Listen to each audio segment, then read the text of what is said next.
When it comes to values, we all want to be everything. But in a practical reality, that is often not possible. And that's why a values hierarchy becomes important.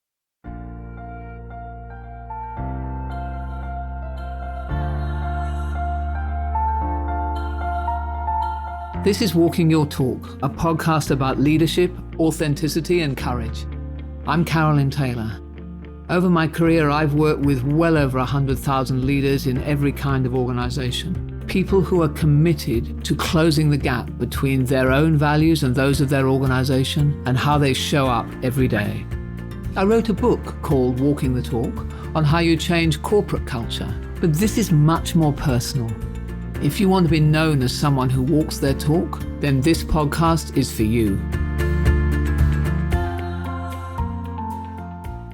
So I'd like to start explaining what I mean by the values hierarchy by giving you a little bit of a personal story.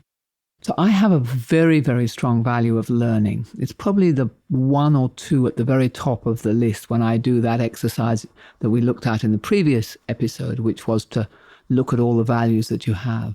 And because I have that strong learning value, for me, the most important thing after anything has happened is to be really honest about what we did well and what we didn't. So I have no problems with talking about my own mistakes. I have no problems with other people talking about their mistakes. But what I find is people often find me very harsh.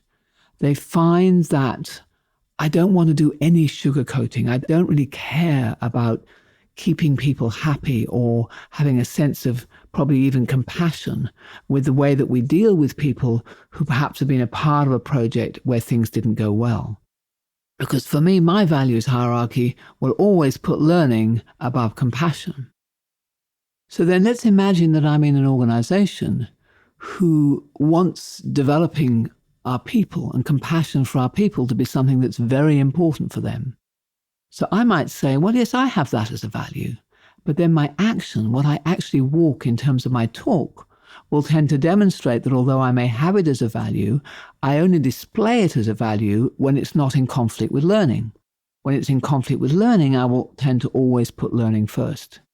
So then imagine that I'm talking to one of my colleagues and they may say, well, I don't think you walk your talk, Carolyn, because, you can be really blunt with people when we're in a learning and exploration of how something went and we're looking for what went wrong. And I'll say, yes, I know, but learning matters so much more.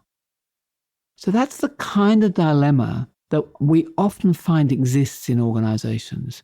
And it always surprises me that organizations tend not to want to admit that there is some kind of a values hierarchy. And if you're involved in an organization that's looking to change their culture in some way, often what they're actually doing is saying we need to reform or reorder our values hierarchy somewhat, rebalance it, so we don't always favor one over the other when we get in a situation when we can't do both. Now, of course, we all want to try to do both. And the learning for me in the example I gave before is how can I keep my learning value, but learn to be perhaps more compassionate in the way that I draw out and encourage others to draw out the mistakes that they've made. So instead of just it being very harsh, can I learn to do both together? So let's think of a couple of other examples that I often find, and maybe they'll relate to you. One of them I think often is present is where you have someone in the team who's not performing very well. How long do you keep that person? How much do you invest in their education, in their mentoring and their coaching? How do you help them to grow and over what period of time? So to what extent are you valuing the development of that one individual above perhaps what is good for the rest of the team who are meanwhile having to pick up extra work or add additional revenue contribution to compensate for that person or whatever it happens to be. So there's some interesting values dynamics that go on there between individual and team, between performance and individual, which are really worth exploring as you think and talk about what values matter. I'll give you one last example before we go on talking about how you can use the values hierarchy. Very common one that we're finding now is the balance between doing the right thing for the customer and wanting to sell your products. So how often do you really prevent a customer from buying something that in your heart of hearts you know is not the best answer for them? To what extent are you driven by needing to push product versus listening to the customer and warning them against certain things? That's a real values dilemma, because you've got performance needs on the one hand, you've got customer-centric on the other hand. How do you balance that? So values-driven organization and values-driven individuals put a lot of time into this kind of conversation.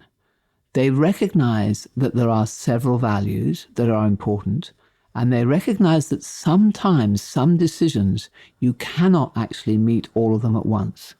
And what actually happens is that if you're an extreme case, and I gave myself as an example, I would say I was an extreme case on learning, then if you give me 10 situations, probably 10 out of 10, or maybe 9.5 out of 10, I will choose learning over compassion or looking after the individual if I have to make that choice. And what happens when you're wanting to change in some way, either because your organization is making that demand or because you yourself are wanting to lead some sort of culture change, is that you might move from 10 times on one value and 0 on the other to maybe 6 decisions would be on learning and 4 decisions might be on compassion in my case. So it's not that you give up one value and you have to embrace another one, but what you're actually doing is you are adjusting the values hierarchy, and you literally can count the number of times where previously you would have completely gone one way, where now you're being much more inclusive of the other value and sometimes favoring that value ahead of your original one. So the exercise that I want you to work with this week is to start to talk to others about a values hierarchy. So I'm working with a client at the moment who have a very strong value of innovation. And that value of innovation means that they're always wanting to bring new products down their pipeline. And in order to bring new products down their pipeline, they've got to actually stop selling some of the products they have at the moment. And sometimes clients are still liking the products that they were selling. So they've got a conflict going on there between innovation and client centricity, which is a very common conflict. So what I suggest that you do with your team is to start identifying what are the 4 or 5 values that you play with every day. It might be innovation, customer centricity, it might be team versus individual, it might be short-term performance versus long-term good. What are those kind of obvious paradoxes or potential conflicts that you have? And then look at, as you make decisions, start to articulate, okay, which value are we favoring here? And are we comfortable with that? What value might we have favored in the past? And what value might we favor in the future? And how might that change our decision? So instead of just having a bit of an argument about which decision we're going to make, actually take it to the level of the values hierarchy and look at the 2 values that are involved and think about whether this is an occasion where you might previously have gone with one value and this time you might favor another. So I think making it conscious is a very critical part of the values hierarchy. And as well as doing it with your team, you might look at it as an individual. If you did the exercise last week where you were listing some of your top values, you might think of some times where you have to make a decision on a hierarchy between those values. And if you're wanting to change or develop, you're almost certainly talking about how I increase the number of times when I favor one value over the other. So I think lesson to me, what that's telling to me personally, is I need to go away and think about the times where compassion is actually more important than learning, especially if that learning is brutal. So what's the key lesson for you that's come out of this concept of values hierarchy? That's what I'd like you to explore this week, both as an individual and also as a team. So turning to next week, which will be the 3rd episode on becoming more values-driven, we're going to look at how sacrifice plays a key role in walking your talk and being seen to be someone who cares about values, and in particular, sacrifice of some short-term, perhaps survival needs versus longer-term values-driven needs. Thank you very much. See you next week.